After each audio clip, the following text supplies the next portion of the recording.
The final race underway here for the 80th members meeting at Goodwood. The Gordon Spice Trophy is underway. A lot of wheel spin though for the Mark 1 car, but it looks like it was a good start for the Ford Capri of Jake Hill, but smoke billowing out the back of Jake Hill's Capri, and I think that was Rob Huff in the Chevy Camaro who managed to get up to second super quickly as well. Nick Swift falling back from pole position, trying to hang on in there, just slots in front of Jim Morris in the VW, but it's Hill followed by Huff to start 1 and 2. And what's smoking? The race leading car is smoking. We're looking back from Jake Hill's, wow, really well driven, but very smoky and possibly terminally. Well, let's hope not. But his Capri leading the race, a Gitan car. Don't forget, it's passing the point where he went into the tyre wall yesterday morning. The car was repaired. It managed to win its race, but that's a slight concern. Is that just overfill? We'll have to wait and see. Yeah, it might just burn off, but certainly that's going to be giving Rob Huff a face full of smoke. He's not going to be able to see a lot apart from where Jake Hill is. Follow the smoke, and there Jake Hill will be. Well, I'm just slightly concerned maybe that getaway from the line was just a little bit too good. Was a rev limit exceeded to cause all this smoke coming from the car, so maybe the driver in second place, Rob Huff, who can see very little, will suddenly be in the lead. But Nick Swift in third place is hanging in there, guessing, almost muscle memory perhaps, as they go down the Lavant Straight towards Woodcote. It's a huge lead. It's probably about a second and a half, but Jake Hill will be very aware. He'll be looking at the gauges. He'll be looking in the mirrors. Will he even go off on his own oil? That's always a concern. Through Woodcote he goes into the chicane. This is the point where it has to be slowed right down. Can he? Let's see. Well, you know what could be a worry? I've seen this in similar races so far this weekend. A Porsche, very similar thing, smoke billowing out the back, and after a while it got a black and orange flag and had to come in and see what the issue was. So if that doesn't clear itself up, Jake Hill may well find himself forced into the pit lane. This is the view on board the World Touring Car champion of Rob Huff in the Chevrolet Camaro. You can see Jake Hill in the distance and that smoke, and Rob Huff just keeping a gentle distance for the time being and keeping Swift in his rear view mirror, who started on pole in that Mini GT, has stabilised in third ahead of Jack Tetley as well. He has managed to get up into fourth in the number 28 Chevy Camaro. So good starts from both the Chevrolet Camaros. Yeah, and Ollie Bryant, just in the previous race, hopped out of one car, hopped into the number 21 Camaro. He's running in fifth place, so we've got two of the big bangers up front. In third place, we've got Nick Swift in the Mini. The second of the little engine cars is in sixth place. That's Jim Morris from the outside, the front row. But the big question, is there still as much smoke coming from Jake Hill's car? Is it bodywork rubbing? I don't think so. I'm rather worried. There is the black and orange warning flag. I'm afraid he's going to have to report to the pits. They're convinced that he is dropping oil on the circuit. And I think Rob Huff's been very clever not to take too many risks. He'll be having his senses completely heightened. Is it more slippery? What's that on the screen? But very shortly, I'm sure Jake Hill will heed the warning flag and report to the pit lane for inspection. Yeah, very wise from Rob Huff, it seems. He's not even quite following behind him on the straight. He's just staying just off the racing line, just in case he is met with a bit of slippery track. Well, Jake Hill will see the flag when he comes round this lap now. So there'll be another lap. He's been told to come in. He'll see the black and orange flag. Rob Huff will know the situation as well. He was probably expecting this for quite some time, but he'll cross that lap with the fastest lap. So he's still got the pace, clearly, but you can't really see anything rubbing. There's no bodywork, as you mentioned there. 1:29.4 is the fastest lap at the moment, but I get the sense Huff is just biding his time for the time being. Yeah, I really think so, but with so much smoke coming out of Jake Hill's Ford Capri that's leading the race, if they were trying to show a warning flag to the driver in second place or anyone behind him, they wouldn't probably have seen it, but at least Jake Hill would have seen Rick Wood's crew holding out the in message on the board. Right, the Mini has gone back from pole position to fifth place. No disgrace in that, but it's the Camaros making their way forward.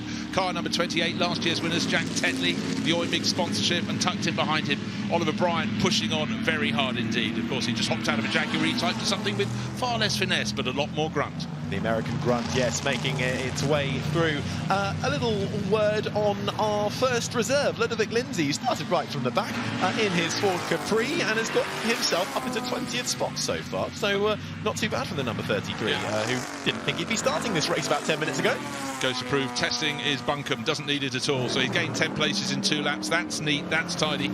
It was just so hard to pick anyone out. Another car that's making its way forward is car number 19, the best of the Rovers. Hill's just moved over, but there's way before the pit entry, before the chicane. Has he already got the problem? Has the car gone kaput, or is he just trying to stay out of the way at the moment? We're looking at our pit lane, our commentary box window. He's made it into the pit lane on board with Jake Hill. He's still hoping he can go back out because he came into the pit lane as fast as he was allowed to do and wasn't wanting to wait a second. The bonnet's being wrenched up. Rick Wood's crew is taking a look on board. What has come loose? It may just be an oil pipe, but they've got to be sure. And we've had the number 64 Mini going for a little bit of a rotation. Very frustrating there for Lawrence War in the ex-John Mowat car. Yeah, further back in the pack now, 15 minutes gone to go of this race. Rob Huff now takes over the lead of this race as Jake Hill, our leader, who had a great start from second on the grid to take the lead. Suddenly, as soon as he hit the gas pedal, a plume of smoke billowing out from the rear of that Ford Capri, and then eventually a black and orange flag saw him into the pit lane, allowing Rob Huff in a Chevy Camaro to take the lead, and he has nearly 4 seconds over Jack Tetley behind in another Chevy Camaro as well. So it's a Chevy Camaro 1-2 currently.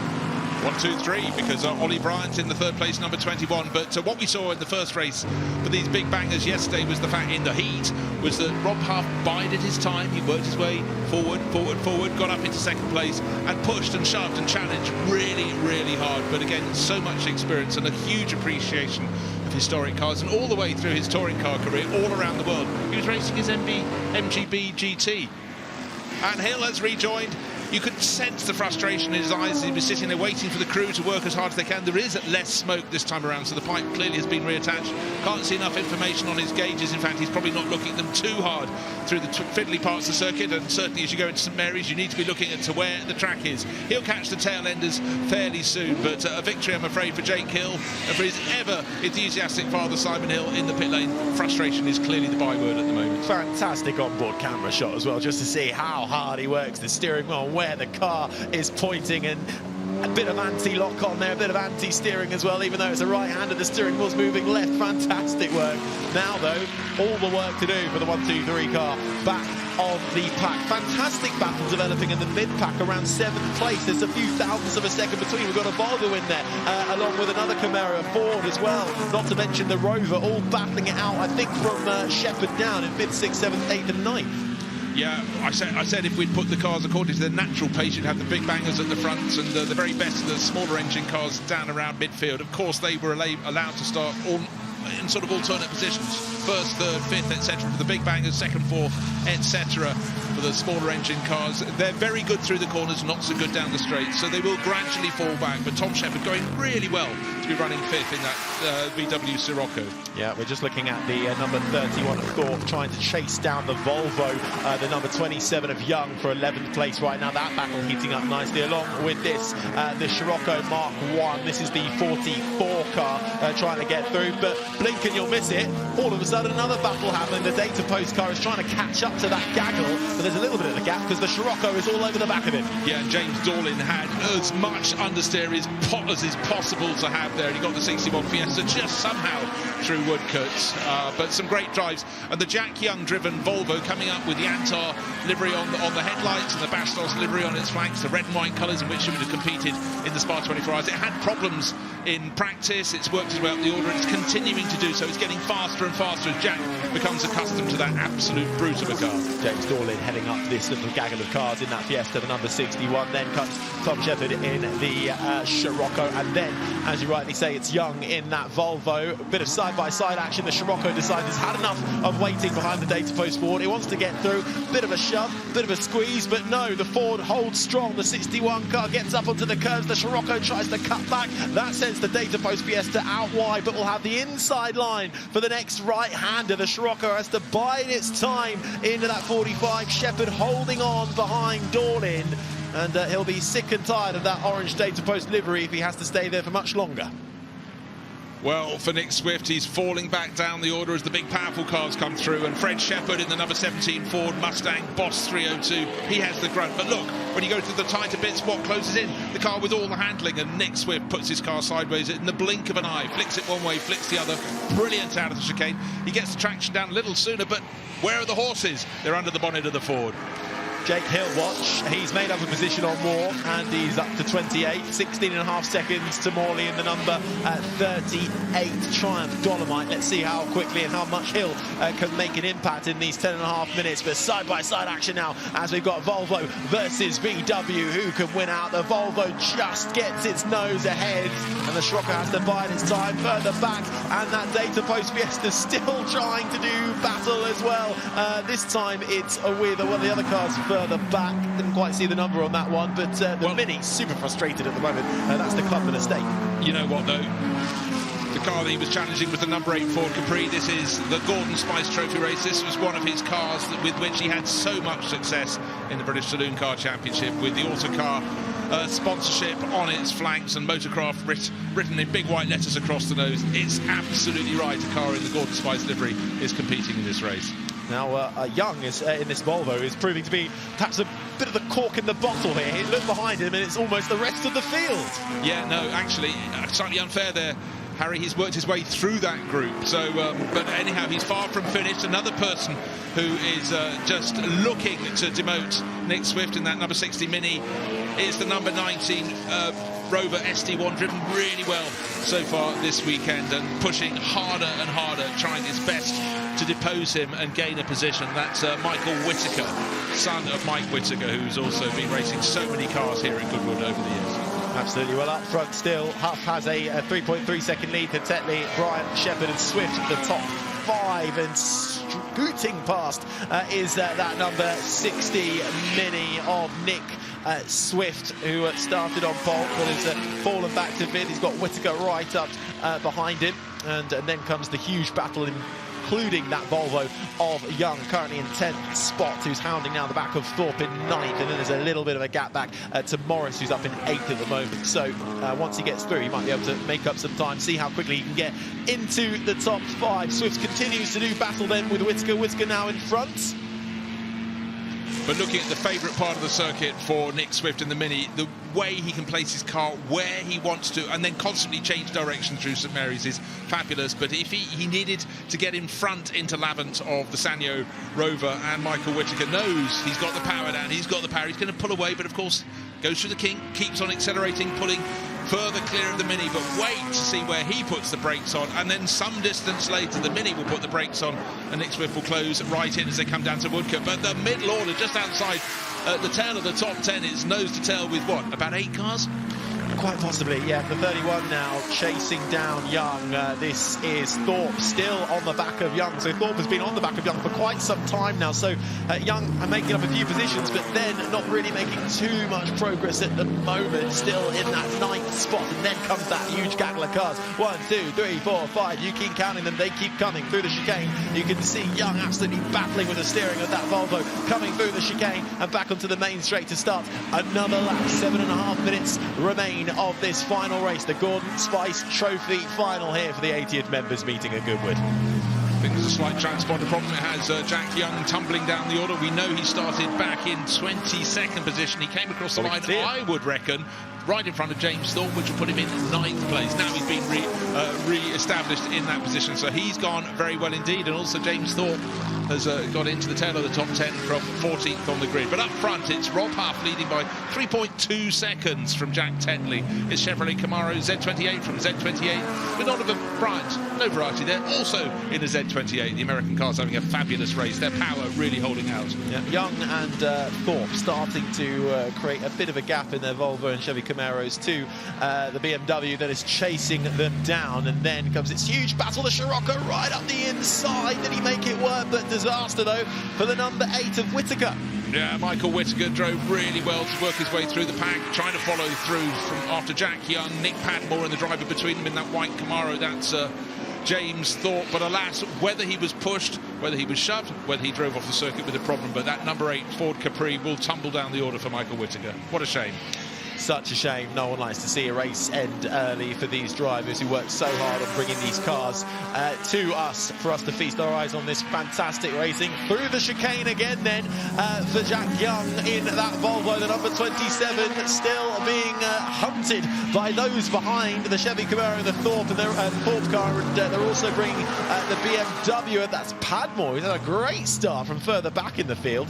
He was towards the back of the grid initially, so he's made huge huge gains and finds himself in this battle for 9th. Young at the moment heading up that gaggle of cars ahead of Thorpe. Padmore then comes Sleep in the 88. Lindsay is 13th, and Shepherd has lost a few positions then down into 14th ahead of Waterfield. Rounds up the top 50, and that's a huge crash for the VW Mark 1 Golf GTI, I believe. Not sure which one that was, though. I can tell you it was one started from the tail of the grid by Mark Wilson. I was worried for any car that goes slowly up onto its side there. Was it the one that Jim Morris started from the front row? That's still going in 8th position, but just got it wrong down there. That was the Akai liveried Golf GTI flipping up onto its door. But the middle order, Nick Padmore has passed the Bastos Volvo, and up in front of him it's the James Thorpe driven Z28. So Padmore's gone really well. 24th position up to what is that 8th position right now. Can Jack Young fight back in that boxy brick-like 242 Volvo? He's certainly having a go alongside the UF Jeans liveried car, and the Marlborough liveried Rover is also having a look. That's Sleep pushing and looking for half a gap, but James Thorpe appears to escape.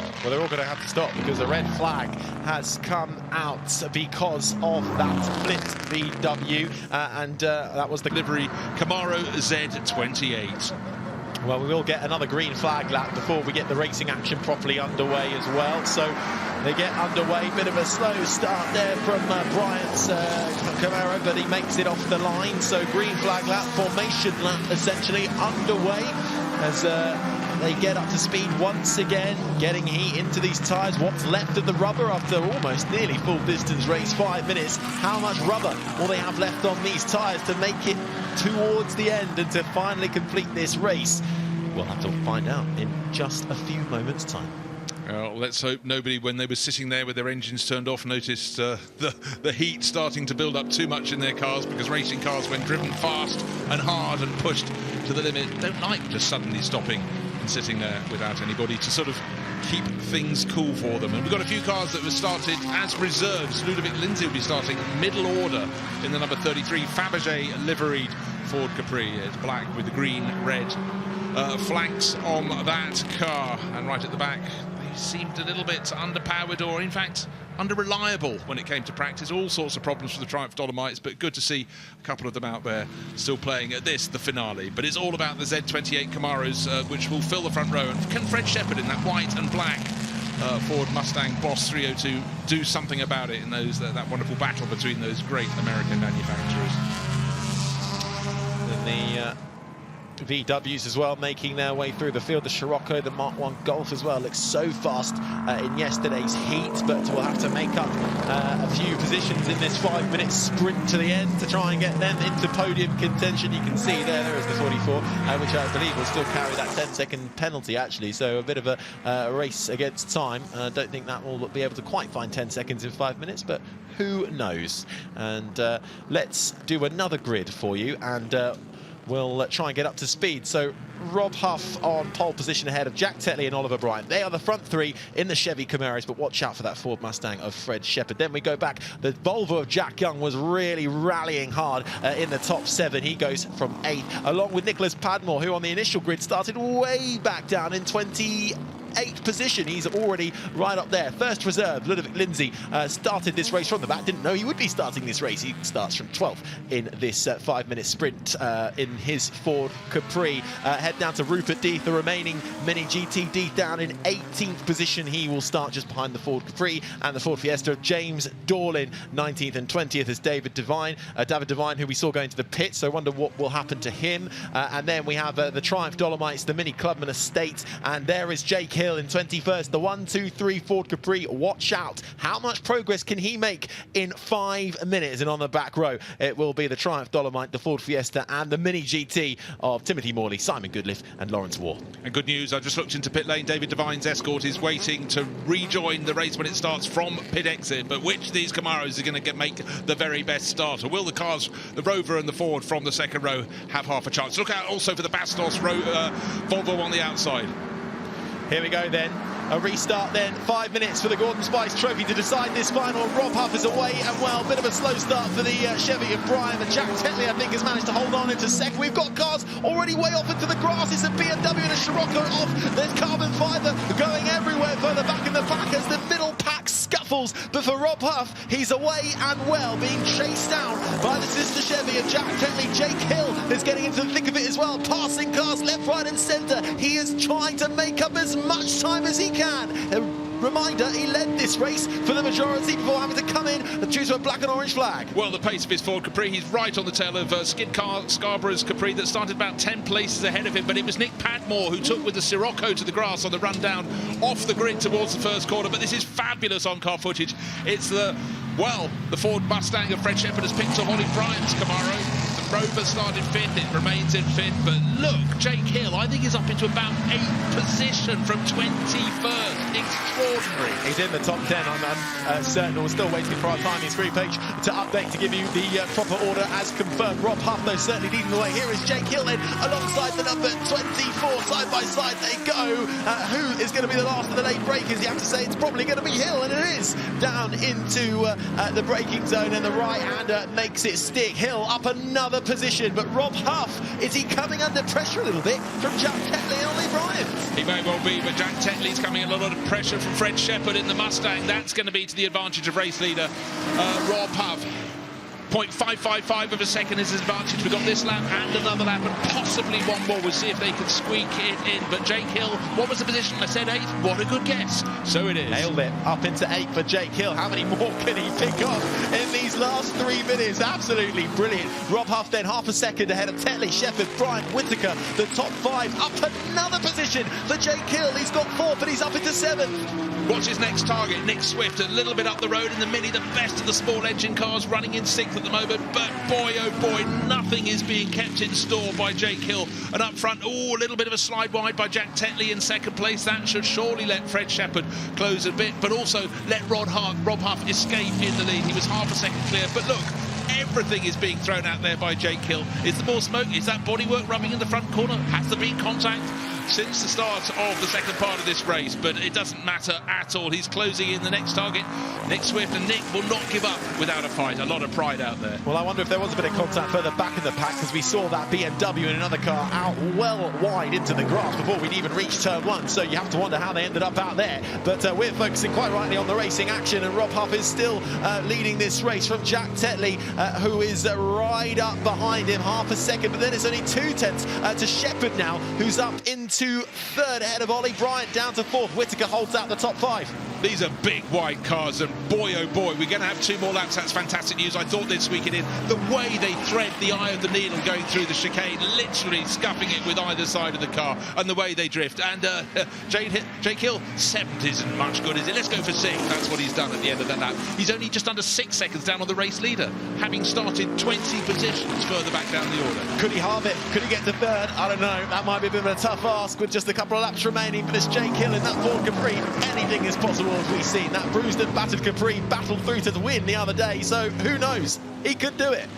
I think it's going to be too much of an ask. He's right on the tail of Michael Whittaker in the Sanyo liveried Rover. He'll pick that off sooner or later. He really just carries as much speed as he can. Can he get up the inside? If he's going to go any further forward, he's got to have a look going into Lavin. Not quite close enough, and the Rover's got a nice load of grunt. That fabulous 3.5 litre V8 running a little bit wide. That's fine, because then you get a cleaner exit to the second part. But Jake Hill, I think the needles are bending on his gauges as he's pressing so hard. Have a bruised foot, he's pushing it through the floor of the car. Rob Huff under so much pressure. I just noticed Jack Tetley set the fastest lap last time around. He was 3/10. That's a lot less than 3/10. He's right up behind Huff for the lead of this race. Can Jack Tetley try and find a way through in the number 28 Chevy Camaro? We shall see through the chicane. They get so close to the walls, and to start another lap, we'll get another one in plenty of time. So one more lap to go then. Rob Huff leads this race from Jack Tetley. Then it's Shepherd, Bryant, Whittaker, the top 5. Jake Hill still in 6th, hasn't quite got Whittaker yet. So maybe that 3rd place prediction was a bit bold, but Jake Hill, bravo. Well, as you say, he has got Whittaker now up into 5th place, but he's not going to find the 5 seconds he requires on this, the final lap of the race. And let's take a look at Jake's move to pass the Whittaker Rover. Oh, poor Michael Whittaker. He was looking in his right-hand door mirror, and up the left-hand side came the Capri of Jake Hill as he charged down to Woodcote. So what's happening at the front of the race? Certainly Jack Tetley got closer, but it's settled at about half a second between them. Through St Mary's, in fact, this part, the twisting part of this, the final lap of the race, he closes in. This is last year's winner, the number 28 Chevrolet Camaro with the Oimig sponsorship on the flank, but I think the Bastos car surely, no, I can't say that here at Goodwood, can I, has got enough in hand. Well, it's a third of a second. What more could a race driver ask for? Well, it has certainly proven to be an enthralling race, but it's Rob Huff seeing the win slip out of his hands. Jack Tetley gets right up alongside into the braking zone. Can Tetley make his way around the outside? Lock up for Rob Huff, lock up for both of them. They both run wide, just keeping out of the wall. No, they're not, and that's a huge crash for Tetley, who hits the tyre barrier. Rob Huff loses out. I think that's Shepherd then, who has gone through to take the lead ahead of Huff. Ollie Bryant holds on as well. Where is Jake Hill? Red flag out, as they should have taken the checker, but instead it's a red flag. Big crash there for Tetley. Not what we wanted to see. Absolutely not. I thought you cannot brake any later than that. They both egged each other on braking deeper and deeper into Woodcourt, and clearly not enough negotiation. But for Fred Shepherd, who might think, hey, so somehow I've had third place turn into first, of course the result gets counted back to laps before. So for the Mustang driver.